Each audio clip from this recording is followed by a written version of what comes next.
इसी प्रकार अन्य प्रसंगों को श्रवण करने के लिए महाराज श्री के एकमात्र अधिकृत ऑफिशियल यूट्यूब चैनल को सब्सक्राइब करके बेल आइकन को अवश्य दबा दें।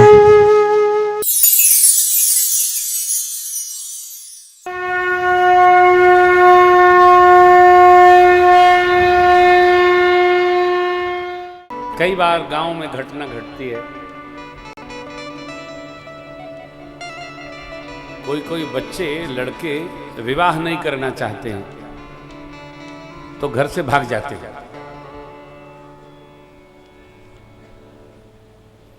अरे भाग जाते हो तो वृंदावन चले जाओ, अयोध्या चले जाओ, काशी क्यों जाना, बगल में है।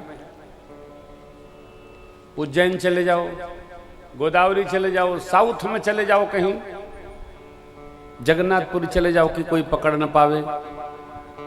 अब तो जोगी नहीं बनते, पहले लोग गुरु गोरखनाथ के धाम गोरखपुर चले जाते थे तो जोगी बन जाते थे। 12 साल बाद गांव में लौटते थे सरगी औरंगी लेकर, फलाना का लड़का जोगी हो गया। भागते तो हैं बच्चे, परंतु साधु नहीं बनने भागते हैं, भय बस भागते हैं। भागते कहाँ हैं? अपने मौसा के यहाँ, मामा के यहाँ, नहीं तो फूफा के यहाँ। काहे भैया? उनको पता है कि यहाँ जाएंगे तो ड्रामा हमारा ठीक ठीक बनेगा। इसका अर्थ क्या है? इस सभा में, इस समाज में कोई अधर्म का चिंतन नहीं करता, सब धर्म चिंतन करता।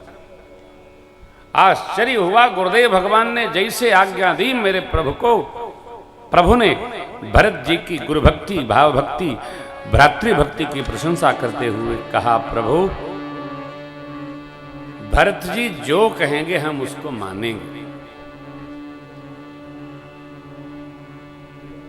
अपने सिर पर भरत जी ने सारा भार समझा तो भरत जी कहें क्या, श्रेष्ठ समाज में क्या कहा जा सकता है? नहीं ना। भगवान का स्मरण करके भरत जी ने श्री अवध में जो उत्पात हुआ था वो सब कह सुनाया। यहां आने तक की घटना, प्रभु ने भरत जी को लाड़ लड़ाया, कहा लाला अयोध्या के उत्पात में किसी का दोष नहीं, सब भगवान ब्रह्मा की रचना है। वो तो कहिए गुरुदेव भगवान की करुणा है कि अवध की रक्षा भई, नहीं तो न जाने क्या होता। असमय में सूर्यास्त हो जाए तो कहिए कौन मंगल मनाएगा। भरत जी को बहुत भांति लाड़ लड़ाते हुए भगवान ने मां के प्रति जो उनके मन में मलिनता बैठी थी उसको निकाल बाहर किया।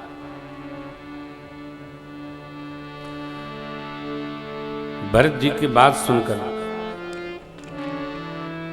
भरत जी ने प्रस्ताव में क्या रखा, प्रभु मेरी 3 बात श्री चरणों में निवेदन करूं। सरकार, हम दोनों भाई बन जाएं, मां के साथ आप अयोध्या जाएं। लक्ष्मण भैया वापस अयोध्या जाएं, हम आपकी सेवा में रहेंगे। न तनु जाई बन तीनों भाई मां के साथ अवध जाए। ये विकल्प हैं, सारे विकल्प हैं। मेरे विवेक नहीं है प्रभु, जो उचित हो उसका प्रकाश कर। भगवान ने सुन लिया। भगवान कहें क्या, इतने में जनक जी के दूतों का आगमन हुआ है। गुरुदेव भगवान ने सेवकों को दिया, जनक जी महाराज आए।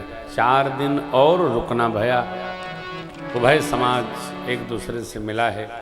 आओ भगत, वन में जिस विधान से हुआ हो सकता था हुआ। सुनैना माँ कौशल्या से मिलती हैं, कुछ संवाद होता है। जनक जी महाराज के पास जब आई, स्याजू भी आई, अपने स्वजनों से मायके पक्ष से मिलकर माँ गदगद हो गई। जनक जी महाराज गुरु वशिष्ठ के साथ कुछ मंत्रणा कर रहे थे, यहाँ किया क्या जाए। गुरु वशिष्ठ और मिथिलापति दोनों के चित्त में कोई उपाय सूझ नहीं रहा है।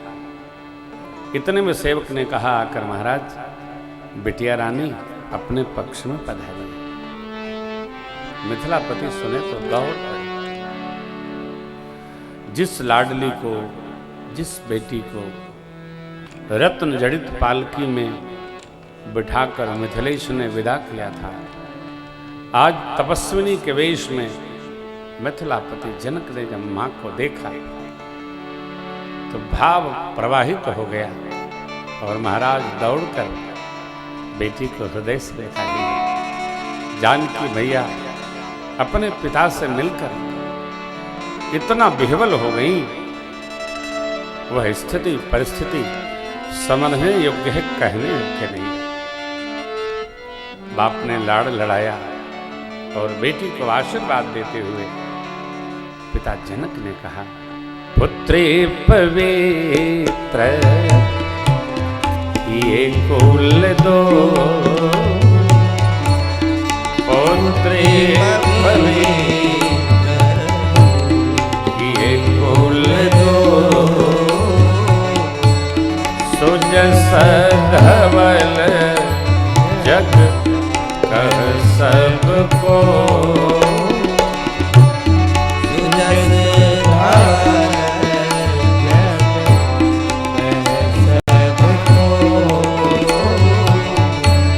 जित सोर सरी कीरति सतोरी, जित सोर सरी कीरति सतोरी, गवनों के विधि अंध करो, गवनों के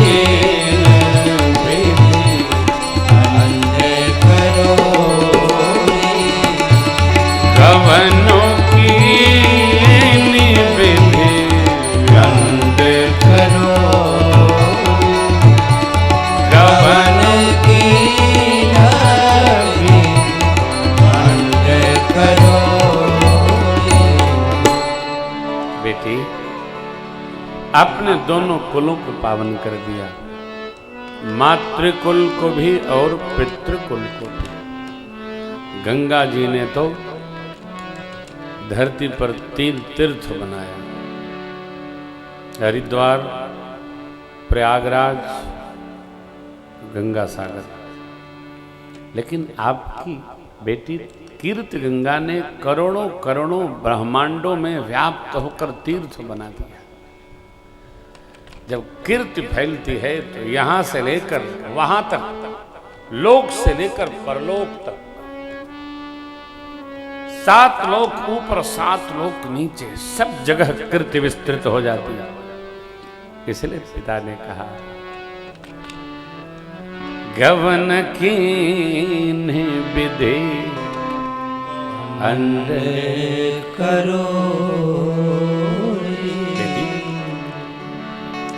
आपकी कीर्ति गंगा करोड़ों करोड़ों ब्रह्मांडों में व्याप्त है। मां को संकोच हो रहा है, पिताजी ने स्नेह दिया, लाड़ लड़ाया। माताएं यहीं पर हैं, ऐसा मन में भाव रखते हुए किशोरी मैया को संकोच हुआ। सुनैना मां से उन्होंने आग्रह किया, मां मेरी माताएं यहीं हैं, आज्ञा हो तो मैं चली जाती। बेटी का भाव देखकर माता पिता ने सियाजू को विदा किया।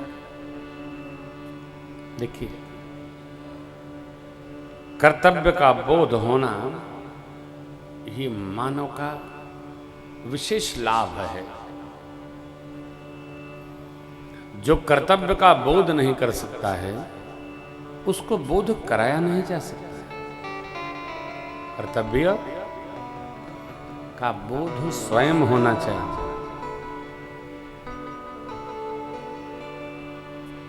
जबरन किसी को आप कर्तव्य नहीं सिखा सकते। कोई बैठा हो, कोई वयोवृद्ध आ गया उस समय, तो उसको यदि उठा रहे हैं, ये कर्तव्य थोड़ी हो। उसको विवेक होना चाहिए कि कोई श्रेष्ठ आएगा तो हमको आसन देना है। ये संस्कार है। सेवा का, समर्पण का, स्नेह का, आदर का संस्कार सधना चाहिए, विहार बनना चाहिए। और हम कहकर न दें, रहकर दें। संस्कार जो रहकर दिया जाएगा वही श्रेष्ठ भाव में उतरेगा। हम कर ही नहीं रहे हैं, कहे जा रहे हैं, तो बातें हैं। बातें हैं, बातों का क्या, आए राम गया। जानकी मैया ने अनुमति ली और आई माताओं की सेवा में। सीय सासु प्रतिवेश बनाए। मां, सभी माताएं, कितनी 703 माताएं महाराज की देवियां सब आई हैं। सभी माताओं की सेवा में मां अर्पित कर दी अपने। देखिए, जो सेवा में लगना चाहेगा ना, उसको अपना सुख मारना पड़ता है। संजीव जी, तो किसी बच्चे को आप मिलाए थे कि वो कथावाचक बनेगा, लौट के आया नहीं वो। कैसे आया? उसको 5 बजे बुलाया था मैंने सुबह,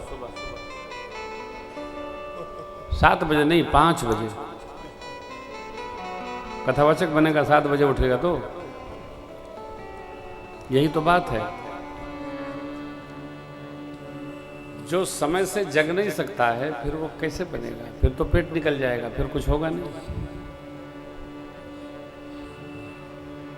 देखो भैया, जीवन में कुछ श्रेष्ठ करना है तो श्रेष्ठ विहार बनाना पड़ेगा, हमको, आपको, सबको। हम जिसको बुलाते हैं वो गायब हो जाता है। परसों कोई लगा पांव दबाने, हमने कहा भाई जब सोएंगे तो आइएगा, हम सोते हैं 11:30 बजे। तब तक पता लगाए तो बोले वो तो सो गए। हमने कहा हो गया काम। कैसे चलेगा? ऐसे थोड़ी होगा। जिसको बुलाते हैं नहीं आता है।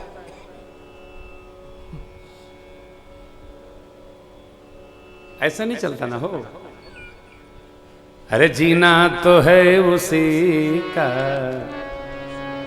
जिसने ये राज जाना। जीवन को खपाइए।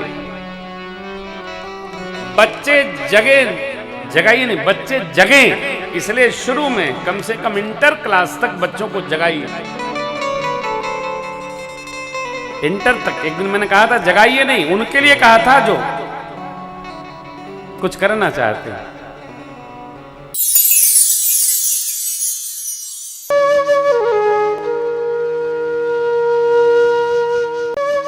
इसी प्रकार अन्य प्रसंगों को श्रवण करने के लिए महाराज श्री के एकमात्र अधिकृत ऑफिशियल यूट्यूब चैनल को सब्सक्राइब करके बेल आइकन को अवश्य दबा दें।